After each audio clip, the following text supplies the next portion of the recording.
Here's a question that always gets people thinking.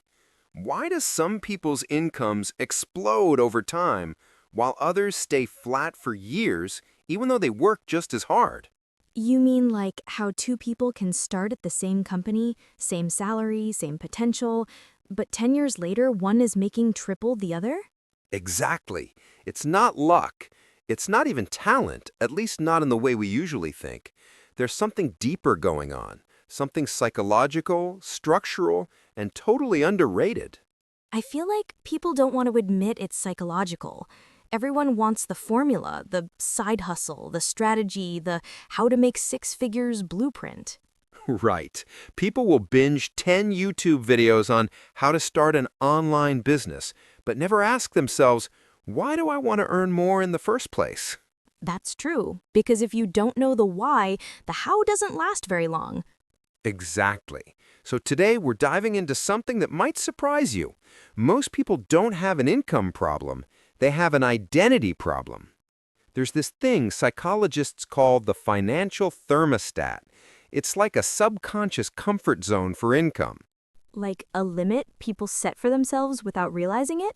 Exactly. If your internal thermostat says you're a $50,000 a year person, then even if you get a raise or a better job, you'll subconsciously do things that pull you back to that level.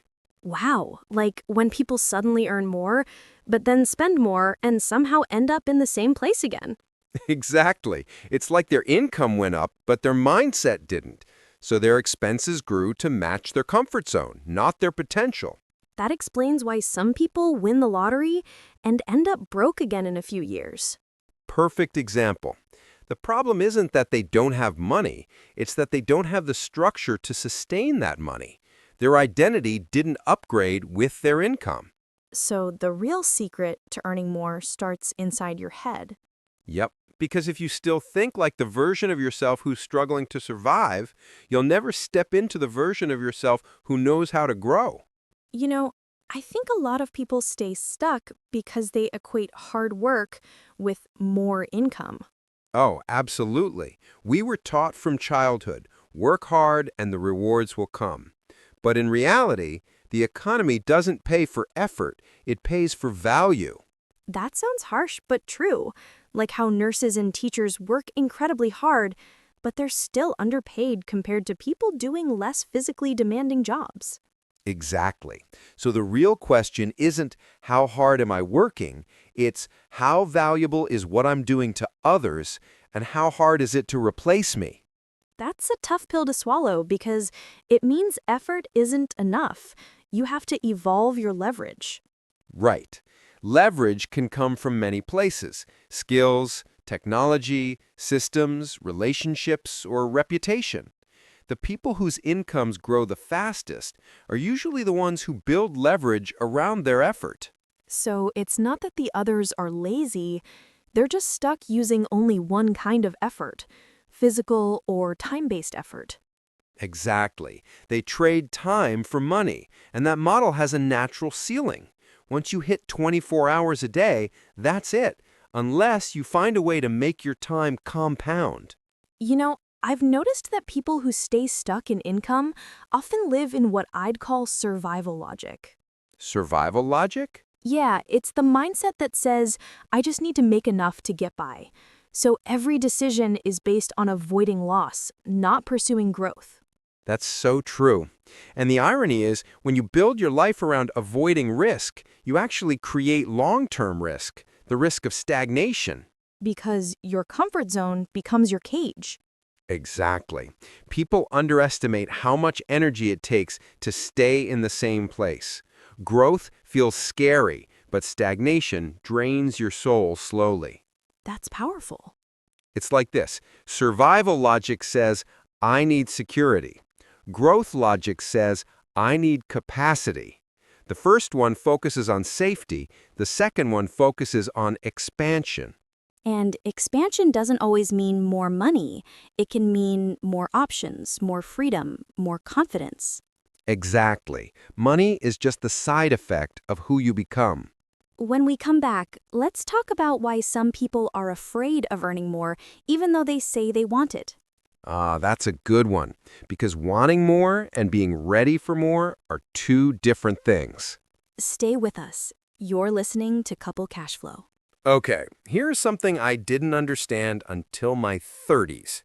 A lot of people say they want to earn more money, but deep down they're scared of what that actually means. Scared? You mean like scared of success? Exactly. It sounds strange, right? But think about it. More income often means more responsibility, more visibility, and sometimes more judgment. Oh, that's true. People start saying, you've changed, or you think you're better than us. Yeah. Or they worry their family or friends will see them differently. That kind of emotional pressure keeps a lot of people stuck at their current level because growing financially might threaten their sense of belonging. That's deep. So it's not just fear of failure, it's fear of separation. Exactly. Humans are social creatures. We'd rather be broke together than successful alone. That hits home. I've seen people self-sabotage promotions because they didn't want to outshine their coworkers. Right. And even if they don't realize it, they'll delay opportunities, procrastinate, or tell themselves they're not ready, all because earning more feels emotionally unsafe. So to truly grow your income, you have to make peace with standing out. Absolutely, because every new income level requires a new identity tolerance. You have to be okay with being misunderstood for a while. You know, I used to roll my eyes when people said your income reflects your self-worth, but now I kind of get it. Yeah, that phrase sounds like something you'd see on a cheesy motivational poster, right? Exactly. But when you think about it, if you secretly believe you're not worth much, you'll naturally undercharge, undernegotiate, or avoid opportunities that could prove you wrong. 100%. Self-worth isn't about arrogance. It's about emotional permission. You can't receive more than you subconsciously believe you deserve. That's like when freelancers freeze when it's time to quote a price. They instantly start lowering it in their heads. Right. And notice they'll often justify it logically. Like, oh, the client might not have the budget. But underneath that, there's usually a fear, what if I'm not worth that much? So, the practical side of earning more is really a mirror for your inner story. Exactly. Because money amplifies your identity, not replaces it. Let me tell you about a guy I met years ago. I'll call him Eli. He was a freelance designer who worked insane hours, constantly undercharging just to get more clients. That sounds familiar already. Yeah, it's basically half a fiver. Anyway, Eli was earning around $3,000 a month. He kept saying, I just need more clients. But when I looked at his portfolio, I realized he didn't need more clients. He needed more belief. What do you mean? His work was easily worth $2,000 a project, but he was charging $400. He said, if I raise my price, people will leave. I told him, that's fine. The wrong people should leave. Wow. So, what happened? He tested it, raised his rate to $1,000. Half his clients disappeared, but the ones who stayed respected him more, paid faster, and referred him to better ones. Within 6 months, he was earning $8,000 a month, working less. That's amazing. The funny part, the skill didn't change. The value perception did. That's such a good reminder that price isn't just math, it's psychology. Exactly. Your price tells people how to treat you. So if someone's listening right now and they realize, yeah, I'm stuck in that pattern, where should they start? Great question. I'd say there are 3 steps. I'm taking notes. Step 1, awareness. You can't fix what you don't see. Start by observing your financial comfort zone, your thermostat. Notice when you self-sabotage or feel anxious about earning more. Like catching yourself saying, I don't need that much, or money isn't everything, when deep down you actually want more freedom? Exactly. Step 2, upgrade your environment. The people you talk to shape your financial identity more than you realize.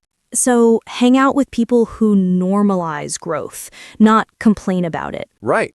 If everyone around you believes $50,000 a year is the cap, it's going to feel rebellious to aim higher. You need exposure to new possibilities. And step 3? Step 3, rebuild your capacity. That means developing systems, habits, and emotional endurance to sustain growth. Earning more is easy. Holding it is the real challenge. Emotional endurance. Again, we talked about that in another episode. Yep, because income growth triggers identity growth, and that's uncomfortable. You'll feel imposter syndrome, guilt, even boredom with your old routines. But if you ride through that discomfort, that's where the expansion happens. So income growth is really emotional growth in disguise. Exactly. That's the truth no one puts in a finance book. You know, this reminds me of something simple. Even in travel, people think they can't afford to go places, but sometimes it's not about money, it's about permission. Exactly. That's why we love platforms like Trip.com, because they make travel, even international trips, feel accessible again. Yeah, it's amazing how seeing the world can shift your money mindset. You realize what's possible. Absolutely. So if you're planning a trip soon, check out the Trip.com link in the description. You might be surprised how affordable freedom can be. When we come back, we'll wrap up with one question that completely changed how we think about earning more and why chasing more money isn't always the answer. No, this is the part where people either nod or get uncomfortable. Stay tuned. So here's the question that changed everything for me. How much is enough and why? Oh, that's a good one. Because most people never define enough.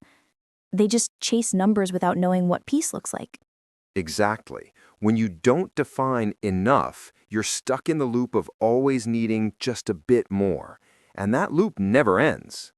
So enough isn't about a number, it's about clarity. Perfectly said. When I was younger, I thought enough meant financial freedom. But the truth is, it means emotional freedom. Being able to make choices without fear or guilt. Like choosing to work because you want to, not because you have to. Exactly. Once you hit that level, every extra dollar becomes a tool, not a chain. That's beautiful.